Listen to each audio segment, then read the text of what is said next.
So Minnesota has the 4-7 Carolina Panthers coming into Minnesota. Minnesota 4-6, also not that impressive record wise, but as always, opponent first. So Carolina offensively, they're 19th overall, 353.1 yards of offense per game. They're 11th in yards per play at 5.8. 17th in passing yards per game at 246.7. They are 15th in sacks allowed at 22 and 14th in sack percentage at 5.6. They are 20th in rushing yards, though, at 106.4, 19th in yards per carry at 4.2, and they are 21st in attempts per game at 25.1. And I'm assuming Christian McCaffrey, well, the lack of Christian McCaffrey this year has really altered the rushing numbers. And currently they're 21st in third down at 40.5%.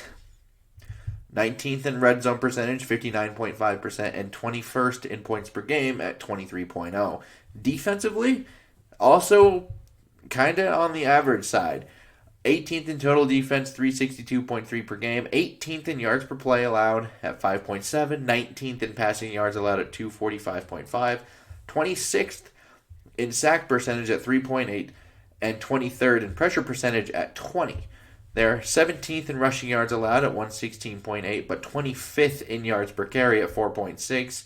But they're kind of in the middle in terms of how many times teams run at them. 14th in attempts per game at 25.3. So even though that yards per carry is a bad number to be letting up, they kind of haven't met a team that really stuck with it for the most part here. And they're 31st in third down at 51.8%.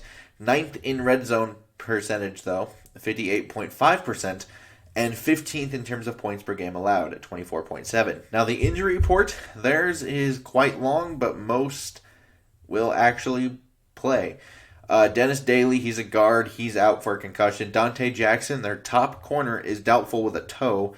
McCaffrey is listed as questionable, but the entire week has been kind of in the media as not expected to play in this game. Then you have John Miller. He's questionable with a knee and ankle. Russell Okung, questionable with a calf. Sam Franklin, a safety, questionable with an ankle. Marquise Haynes, defensive end, questionable with a shoulder. Tahir Whitehead, he's questionable with a rib. And a name that should be familiar with Viking fans, Brandon Zylstra, questionable with a shoulder. Now, Minnesota offensively, they are 8th in total offense right now, 387.1 yards per game. First in yards per play at 6.5. They're 19th in passing yards at 236.4. 13th in sacks allowed at 19. 20th in sack percentage at 6.5. But they are 6th in rushing yards right now, averaging 150.7 points. Yards per game. Second in yards per carry at 5.1. And they are 10th in terms of attempts per game, running it nearly 30 times at 29.7. 14th in third down percentage, 43.3%. First in red zone, though, right now at 78.1%. And 13th in points per game at 26.4.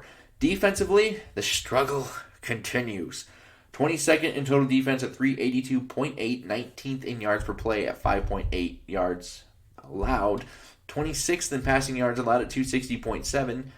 22nd in sack percentage at 5%, 22nd in pressure percentage at 20.2%, and 22nd in rushing yards allowed at 122.1, 13th in yards per carry at 4.3, and they're getting ran on quite a bit. 9th in terms of attempts a game on them, 28.4.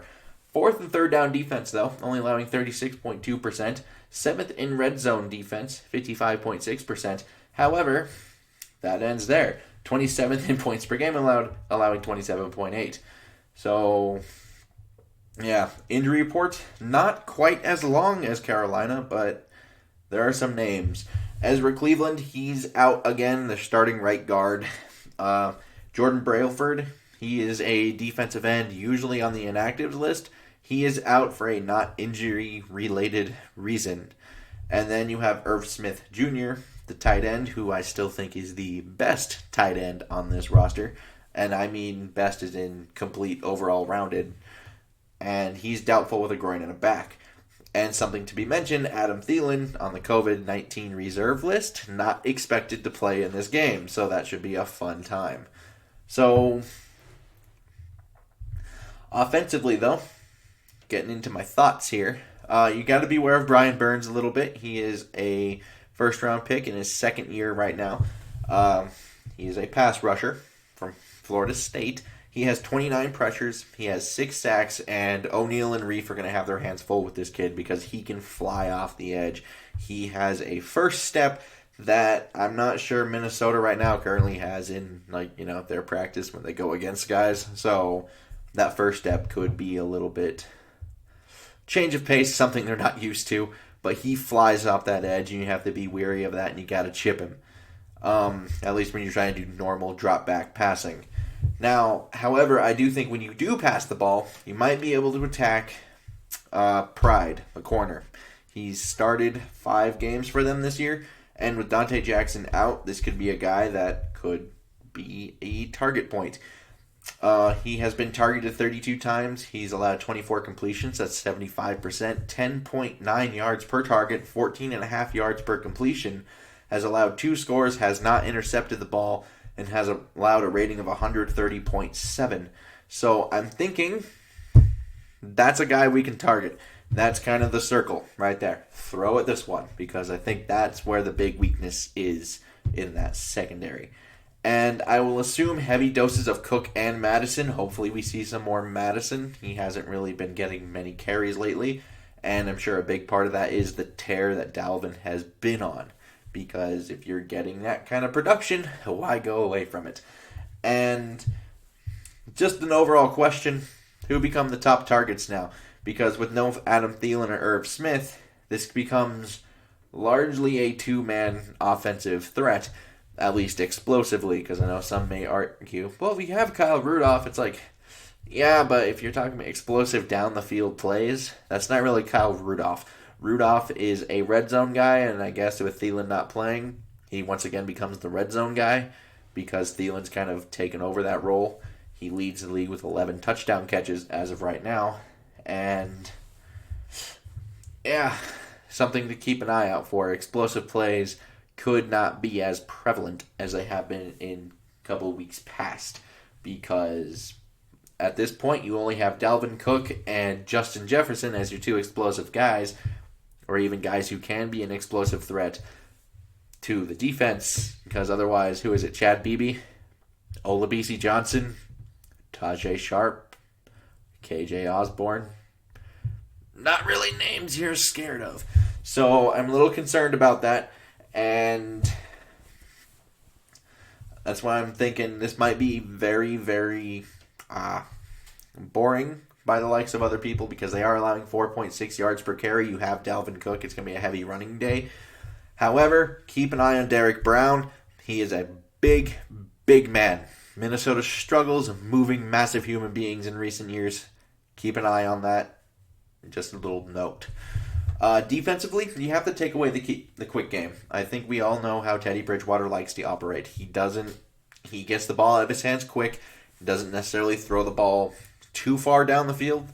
You're not going to really see 50, 60-yard bombs from him consistently. That's not what he is. He's very quick.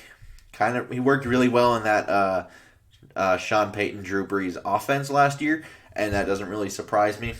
But you have to force him to drive the football down the field. You have to take away that quick game. And speaking of said quick game, there haven't been many fakes or RPOs to this offense. They only have 80 plays where they're either doing an RPO or a play action fake. So tells you they're lining up in the shotgun most of the time and running very quick routes, just saying, he's really fast, DJ Moore, go up there. Just making guy miss. Robbie Anderson, kind of a similar thing. So they have fast receivers in both him, both those players, and you also have Curtis Samuel, where you're going to watch this game and there might be some flashbacks to Percy Harvin in terms of how they use him. You'll see him line up everywhere. In the backfield, out wide, he can do some returning for you if you really wanted him to. He can line up as some H-back things every once in a while. So he's going to line up everywhere. Super fast, 4.3 40 kind of guy. So, yeah. And then you also do have Mike Davis to worry about. I know Christian McCaffrey has been out, but Mike Davis has done well. He has 5 total touchdowns this year, 4.7 yards per touch, and 754 yards from scrimmage. And I know it doesn't say Christian McCaffrey in the stat sheet, but he's not a bad running back and is something they still need to account for. He cannot surprise you just because he's not named Christian McCaffrey. And you do need to keep them in these second and third and long situations because going back to Mike Davis, he is only averaging 10.1 attempts per game. And since he's essentially been their starting running back for most weeks, that's something to keep an eye on. They don't run the ball too much. They are 21st in attempts per game at 25.1 as a team, 10.1 going to Davis per week. So you shut down the quick game, you might get them into a lot of those second, third, and longs. Now, my prediction, I have Carolina winning the game. And this actually has nothing to do with the Dallas thing. I do have Carolina 24-20. I just don't think Minnesota necessarily has the explosiveness they could require to win the game without Adam Thielen or Irv Smith. And I know some may think, well, Irv Smith hasn't been making super explosive plays, which is right. But at the same time, he's a much more explosive threat than Kyle Rudolph will ever be, especially at this point in his career. Something that the opposing teams need to account for. That's no longer accounted for. Now you can just kind of shade it, double Jefferson, and stack the box. And once again, talking about stacking a box, I know Dalvin Cook faces a lot of stacked boxes. However, I'm going to go back to Derek Brown. Minnesota mightily struggles against moving massive human beings. This one is 6'5", 326 pounds, and down a guard, not something I'm really confident about. Because, like I said, in recent years, these nose tackles, these nose guards, whatever you want to call them, these noses, they kind of just do whatever they want against the Vikings. And the other thing is, Zimmer seems to really, really want to protect these corners in terms of allowing a deep pass. And that has given up the quick game more than once in games. So I'm not sure if that changes this week, but that plays right into how Carolina likes to play the game. And that's not really a good sign. He has played a lot of softer zones, a lot of cover two, and that's essentially just to protect the corners against letting up a 60-yard touchdown pass. However, if you want to run speed out, some slants, some screens, they'll give you that all day. That's how this offense runs. So I'm a little concerned with that. And if Minnesota had the firepower they normally had, maybe this game, like prediction-wise here, it's a little different just because, well, offensively, that's not where Minnesota has problems. Minnesota can put up 30 on you offensively if they're healthy. However, they are not healthy, and I'm just thinking this only a two-man offense, not sure it gets it done. Because this Carolina team plays teams tough, even though they haven't been winning them. They're probably the best losing record team in the league right now. And that's just how it is here. So I'd like to know your guys' comments down below. And until next time, I bid y'all adieu.